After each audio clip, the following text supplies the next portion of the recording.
Salut la compagnie, c'est Jules Melon et aujourd'hui dans Impro Ciné Critique, je vais vous parler de l'autre nouveauté que j'ai vue en salle cette semaine, puisqu'après Halloween Ends, dont j'ai parlé hier assez longuement, j'ai enchaîné avec un brûlot totalement différent, un drame biographique intitulé Simone, le voyage du siècle, réalisé par Olivier Dahan, qui est un habitué de ce style de cinéma, puisqu'il avait fait La Môme, biopic sur Édith Piaf avec Marion Cotillard.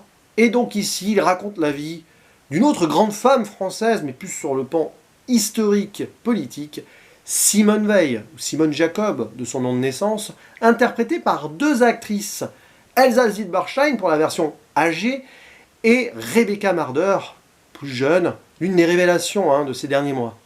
Citons aussi la présence d'Élodie Bouchez, qui joue la maman, Judith Chemla, l'une des sœurs, Olivier Gourmet, qui interprète le mari, Sylvie Testu, Philippe Torreton, et citons aussi la présence de Loubna Azabal pour une scène, mais très marquante. Voilà, j'en dis pas plus.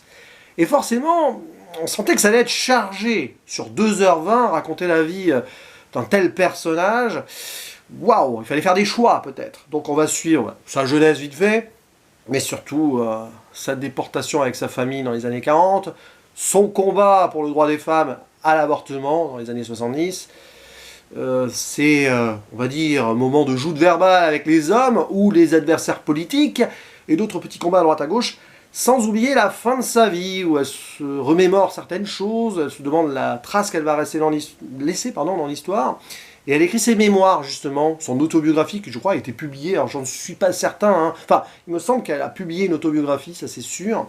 Mais est-ce que ce film a été adapté de ses écrits ou pas? Ça, je n'en sais rien. Mais ce qui est sûr, c'est que c'est un film important, pour le message à passer, forcément, et peut-être un pari risqué aussi.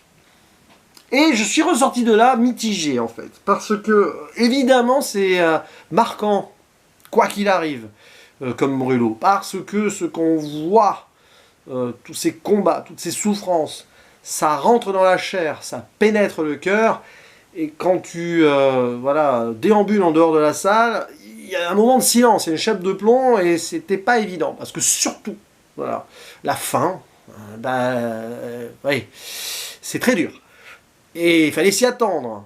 Sauf que, en fait, j'ai un souci. Si sur le message, tout ça, ça passe très bien, il y a d'autres points positifs que j'évoquerai après, rassurez-vous, parce que le film reste très correct. C'est que je trouve que ça manque de subtilité. Ça manque surtout de solennité. Dans le sens où il y a, par exemple, souvent cette musique omniprésente, certaines scènes, c'est pas trop embêtant, mais alors, quand on arrive à certains passages qui, selon moi, doivent avoir une certaine gravité dans le silence, c'est mon approche personnelle, c'est ce que je ressens en tout cas.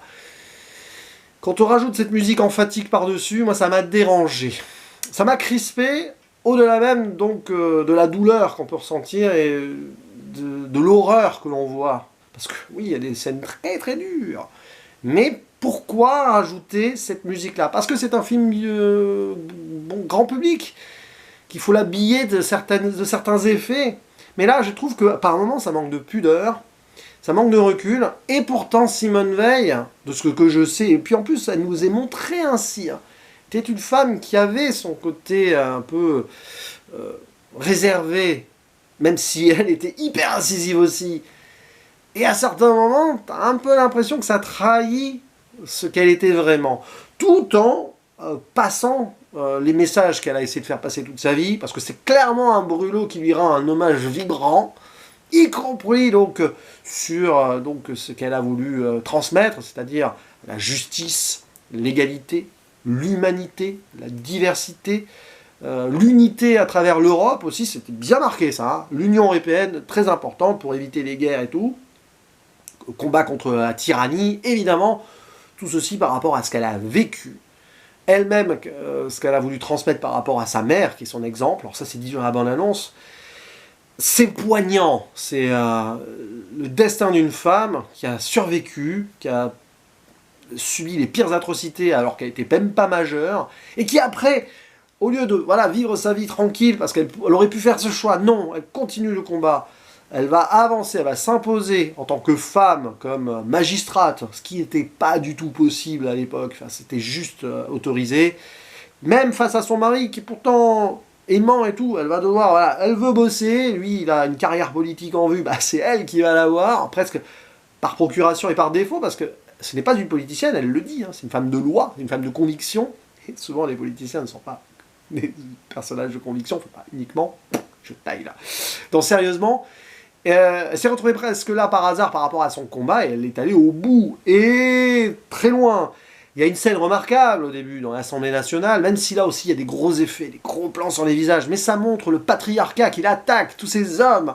C'est horrible ce qui était dit à l'époque, parce que les femmes dans l'Assemblée nationale, dans les années 70, quoi, il devait y en avoir même pas une dizaine. On en voit deux dans le film, hein, Simone Veil et une autre qui parle là. Ouh là là là là. Bref, bien sûr ce discours qu'on voit dans la bande-annonce face à l'extrême droite présente dans la foule, ça passe bien, hein, d'ailleurs la séquence en tant que telle passe beaucoup mieux que dans la bande-annonce. Voilà, le problème c'est que le film finit par avoir du mal à trouver son rythme et aurait peut-être pu se recentrer sur deux choses. La loi IVG, qui est finalement trop vite passée, parce qu'après on la voit bifurquer dans d'autres petits combats qui sont très importants, qui ont été marquants pour elle aussi, hein, sur les prisonnières notamment, et puis le passage sur la guerre d'Algérie, d'où le personnage de Lubna Azabal. Il y a cette scène extraordinaire. Mais là aussi on n'est pas dans la subtilité, hein, mais des fois ça marche. Voilà, le misérabilisme, le pathos, des fois, mais là ça marche. Là, sur cette scène précise, ça marche. Donc il y a plein de petits combats et tout, mais à vouloir trop montrer de certaines choses, du coup, ça passe pas tout tactique. Hop, on va à droite, à gauche, on change la chronologie, années 40, 70, on revient de nos jours, 70, 40, 70, voilà. On progresse quand même en même temps, on la voit avec ses enfants, mais 68. Mais il y a plein de trucs, voilà, à un moment, cette scène où on la voit avec un de ses fils qui est parti en Israël, oui, ça fait écho avec des scènes très très dures dans les trains, voilà, avant d'avoir aussi des scènes encore plus horribles dans les camps. Oui, tout fait sens. Mais ça aurait mérité plus de fluidité à la rigueur, ça aurait été peut-être plus académique, mais finalement tout le reste l'est, donc tant qu'à y être, autant aller au bout de l'académisme, mais faire des choix. Et avoir plus de gravité sur certains points. Par contre, et point positif quand même, et je finirai là-dessus, les deux actrices principales sont brillantes. Elsa Zilberstein, alors, oui, si, brillante, c'est le mot, elle est très bien. Des moments vraiment où on voit la conviction de Simone Veil. Je ne vais pas parler du maquillage qui est aléatoire, il y a des moments où ça passe super bien, des moments quand vers la fin, ça fait un peu musée Grévin. Mais bon, voilà. Par contre, voilà, très bien. Et puis Rebecca Marder, c'est génial parce que elle évolue avec son personnage de Simone, de l'innocence, la joie et tout, à la torpeur et à la femme de conviction. On voit la mue, on voit Simone qui devient Simone Veil avec Rebecca Marder, avant qu'après le personnage d'Elsa Zilberstein, enfin l'actrice prenne la suite pour mai 68 d'ailleurs. Mais Rebecca Marder est extraordinaire ici, parce que voilà, là elle opère la mue de Simone à travers donc sa prestation et ça fonctionne très bien.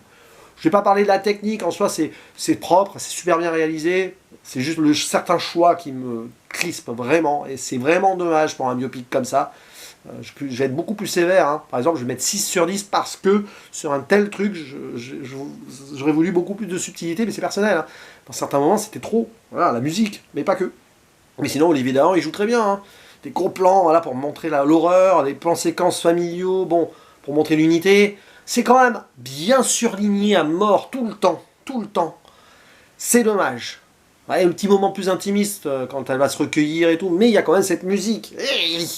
Bref, vous l'avez compris, pour moi, Simone le voyage du siècle, ça aurait dû être autrement, mais c'est moi ça. Voilà, j'aurais fait autrement, mais c'est Olivier Dahan qui était derrière les manettes et c'est lui le professionnel. Moi, je ne fais que parler cinéma. Mais n'hésitez pas à dire en commentaire ce que vous pensez de ce film, si vous avez apprécié ou non, et si vous aimez le personnage de Simone Veil aussi, ce qu'elle a pu apporter, notamment aux femmes. Et il ne me reste plus qu'à vous dire à la prochaine, ciao.